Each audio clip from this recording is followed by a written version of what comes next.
شروع اللہ کا نام لے کر جو بڑا مہربان نہایت رحم والا ہے۔ مومنو، اگر تم میری راہ میں لڑنے اور میری خوشنودی طلب کرنے کے لیے مکے سے نکلے ہو تو میرے اور اپنے دشمنوں کو دوست نہ بناؤ۔ تم تو ان کو دوستی کے پیغام بھیجتے ہو اور وہ دین حق سے جو تمہارے پاس آیا ہے منکر ہیں، اور اس وجہ سے کہ تم اپنے پروردگار یعنی اللہ تعالیٰ پر ایمان لائے ہو، پیغمبر صلی اللہ علیہ وآلہ وسلم کو اور تم کو جلا وطن کرتے ہیں۔ تم ان کی طرف پوشیدہ پوشیدہ دوستی کے پیغام بھیجتے ہو، اور جو کچھ تم مخفی طور پر اور جو علل اعلان کرتے ہو وہ مجھے معلوم ہے، اور جو کوئی تم میں سے ایسا کرے گا وہ سیدھے رستے سے بھٹک گیا۔ اگر یہ کافر تم پر قدرت پالیں تو تمہارے دشمن ہو جائیں، اور ایذا کے لیے تم پر ہاتھ بھی چلائیں اور زبانیں بھی، اور یہ چاہتے ہیں کہ تم کسی طرح کافر ہو جاؤ۔ قیامت کے دن نہ تمہارے رشتے ناتے کام آئیں گے اور نہ اولاد۔ اس روز وہی تم میں فیصلہ کرے گا، اور جو کچھ تم کرتے ہو اللہ اس کو دیکھتا ہے۔ مسلمانوں، تمہیں ابراہیم اور ان کے رفقا کی نیک سیرت کو اپنانا ضروری ہے۔ جب انہوں نے اپنی قوم کے لوگوں سے کہا کہ ہم تم سے اور ان بتوں سے جن کو تم اللہ کے سوا پوجتے ہو بے تعلق ہیں، ہم تمہارے معبودوں کے کبھی قائل نہیں ہو سکتے، اور جب تک تم ایک اللہ پر ایمان نہ لاؤ ہم میں تم میں ہمیشہ کھلم کھلا عداوت اور دشمنی رہے گی۔ ہاں، ابراہیم نے اپنے باپ سے یہ ضرور کہا تھا کہ میں آپ کے لیے مغفرت مانگوں گا، اور میں اللہ کے سامنے آپ کے بارے میں کسی چیز کا کچھ اختیار نہیں رکھتا۔ اے ہمارے پروردگار،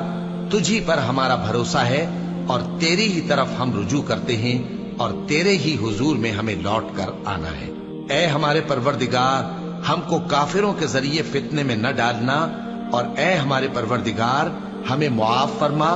بے شک تو غالب ہے، حکمت والا ہے۔ تم مسلمانوں کو یعنی جو کوئی اللہ کے سامنے جانے اور روز آخرت کے آنے کی امید رکھتا ہو اسے ان لوگوں کی نیک سیرت اپنانی چاہیے، اور جو روگردانی کرے تو اللہ بھی بے نیاز ہے، لائق حمد و ثنا ہے۔ عجب نہیں کہ اللہ تم میں اور ان لوگوں میں جن سے تم دشمنی رکھتے ہو دوستی پیدا کر دے،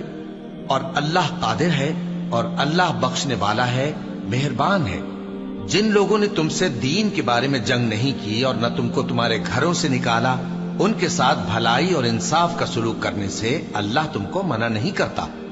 اللہ تو انصاف کرنے والوں کو دوست رکھتا ہے۔ اللہ انہی لوگوں کے ساتھ تم کو دوستی کرنے سے منع کرتا ہے جنہوں نے تم سے دین کے بارے میں لڑائی کی اور تم کو تمہارے گھروں سے نکالا اور تمہارے نکالنے میں اوروں کی مدد کی۔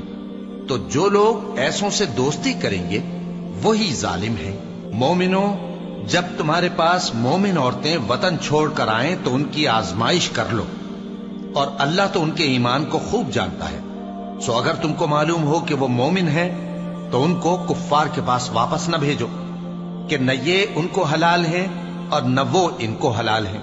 اور جو کچھ انہوں نے ان پر خرچ کیا ہو وہ ان کو دے دو، اور تم پر کچھ گناہ نہیں کہ ان عورتوں کو مہر دے کر ان سے نکاح کر لو،